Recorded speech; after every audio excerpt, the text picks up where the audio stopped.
بسم اللہ الرحمن الرحیم۔ شروع اللہ کے نام سے جو بڑا مہربان نہایت رحم کرنے والا ہے۔ طلبہ عزیز، اس اردو آن لائن تدریس میں آپ تمام کو خوش آمدید ہے۔ امید ہے آپ لوگ بخیر ہوں گے۔ آج ہم آپ کی درسی کتاب کی غزل نمبر 21 جس کے شاعر ہے عزیز نبیل، آج اس غزل کا مطالعہ شروع کرنے جا رہے ہیں۔ تو آئیے سب سے پہلے شاعر کا تعارف دیکھ لیتے ہیں۔ غزل کے شاعر کا نام ہے عزیز نبیل اور ان کی پیدائش ہے عیسوی سن 1976 بمبئی میں۔ شاعر، محقق اور صحافی عزیز نبیل جدید اردو ادب کا ایک بہت اہم اور نمایاں نام ہے۔ نبیل کی ابتدائی تعلیم جامعہ الفلاح اعظم گڑھ میں ہوئی، جبکہ اعلیٰ تعلیم جامعہ اسلامیہ نئی دہلی سے مکمل کی۔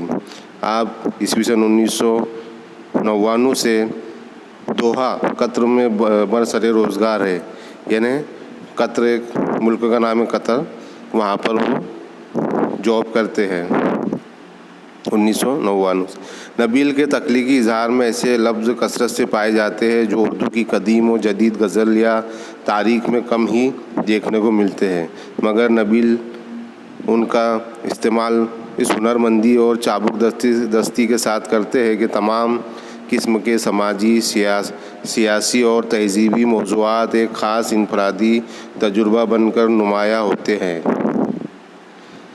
نبیل کے شعری مجموعے خواب اور سمندر نے بے انتہا مقبولیت حاصل کی ہے۔ موصوف و معروف عالمی رسالہ مجلہ دستاویز کے مدیر اعلیٰ ہیں اور 2 ضخیم نمبر یاد رفتگان اور اردو کے اہم ادبی رسائل و جرائد نمبر کو دنیا بھر کے ادب شناسوں نے قدر کی منزلوں سے دیکھا اور سراہا ہے۔ نبیل کو ادبی خدمات کے صلے میں مہاراشٹر اسٹیٹ اردو ساہتیہ اکیڈمی نے ساحر لدھیانوی ایوارڈ عطا کیا، نیز عبدالغفور شہباز ایوارڈ، بہار academy فراغ Gorakhpuri award, Delhi Imam Bakhsh Nashik award Madhya Pradesh سے بھی نوازا گیا۔ اکثر اس میں سے ان کے پیراگراف میں سے ایک سوال آتا ہے کہ مہاراشٹر اسٹیٹ نے عزیز نبیل کو کون سا ایوارڈ عطا کیا یا کون سا ایوارڈ دیا، تو اس کا جواب ہے ساحر لدھیانوی ایوارڈ ہے نا۔ عزیز نبیل کو مہاراشٹر اسٹیٹ نے ساحر لدھیانوی ایوارڈ عطا کیا، یہ دھیان میں رکھنا۔ آئیے اب غزل دیکھتے ہیں۔ چھوٹی سی غزل ہے کہ تب کہیں جھکایا سر غرور شاہی نے، تب کہیں جھکایا سر غرور شاہی نے، جب اٹھا لیا سر پر تخت بے گناہی نے، راستے رفاقت کے بن کر دیے سارے، راستے رفاقت کے بن کر دیے سارے، اس کی کج ادائی نے میری کج کلاہی نے۔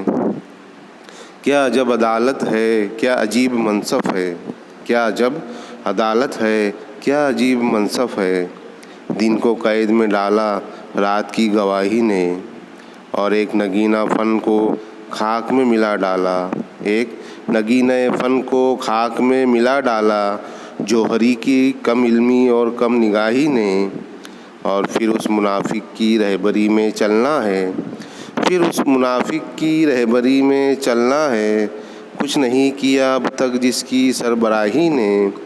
اور آخری شعر اس غزل کا کہ میں یوں ہی بہت اچھا دوست و خدا حافظ، میں یوں ہی بہت اچھا دوست و خدا حافظ، خاک کر دیا مجھ کو رسم خیر خواہی نے، خاک کر دیا مجھ کو رسم خیر خواہی نے۔ آئیے اب یہ غزل کے ایک اشعار سمجھتے ہیں کہ پہلا شعر ہے کہ تب کہیں جھکایا سر غرور شاہی نے، تب کہیں جھکایا سر غرور شاہی نے، جب اٹھا لیا سر پر تخت بے گناہی نے۔ شاعر کہہ رہے ہیں کہ غرور شاہی نے، بادشاہت کی جو غرور ہے اس نے اپنا سر تب جھکایا جب بے گناہ لوگوں نے اس کا جو تخت ہے اپنے سر پہ اٹھا لیا اور اتنا دھوم مچا دی کہ غرور شاہی کو اپنا سر جھکانا پڑا، جو سر غرور سے اونچا تھا اس کو نم کرنا پڑا، جھکانا پڑا۔ اور راستے رفاقت کے بن کر دیے سارے، راستے رفاقت کے بن کر دیے سارے، اس کی کج ادائی نے میری کج کلائی نے۔ شاعر کہہ رہے کہ جو رفاقت کے راستے، وفاداری کے سب راستے میرے محبوب نے بند کر دیے، کیونکہ میں اپنے محبوب سے وفاداری کرتا رہا اور وہ مجھ سے بے وفائی کر رہا تھا۔ کج ادائی کے معنی ہوتے بے وفائی اور کج کلائی کے معنی ہوتے باغپن، خود نمائی۔ تو شاعر اپنے محبوب سے شکایت کر رہے ہیں کہ راستے رفاقت کے، وفاداری کے سب بند کر دیے، کیونکہ میں نے اپنے محبوب سے وفاداری نبھاتے رہا لیکن میرے محبوب نے مجھ سے بے وفائی کرتا رہا۔ کیا عجب عدالت ہے، کیا عجیب منصف ہے، کیا عجب عدالت ہے، کیا عجیب منصف ہے، دن کو قید میں ڈالا رات کی گواہی نے۔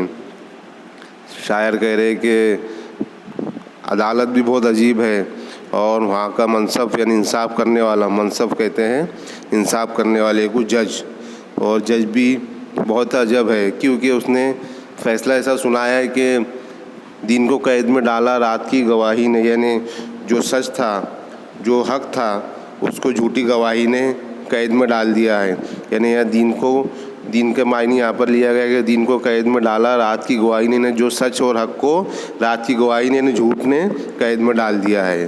تو عدالت بھی بہت عجب ہے، اور اس کا جو منصب انصاف کرنے والا جج ہے اس نے بھی بہت ہی بے انصافی سے کا معاملہ کیا ہے کہ جو حق ہے، جو سچ ہے، اس کو جھوٹ کی گواہی پر قید میں ڈال دیا ہے۔ ایک نگینہ فن کو خاک میں ملا ڈالا، ایک نگینہ فن کو خاک میں ملا ڈالا، جوہری کی کم علمی اور کم نگاہی نے۔ شاعر کہہ رہے ہیں کہ ایک نگینہ فن کو، ایک چمکتے ہوئے نگینے کا جو فن تھا اس کو بھی خاک میں، مٹی میں ملا ڈالا۔ کس نے؟ ایک جوہری جو جواہرات بیچتا ہے اور جو ہیرے جواہرات کا سوداگر ہوتا ہے اور جو کسی چیز کا خوب علم یا جاننے پر رکھنے والا ہے، لیکن اس کی کم علمی کی وجہ سے ایک قیمتی نگینے بھی خاک میں مل گیا کیونکہ اس کو علم نہیں تھا۔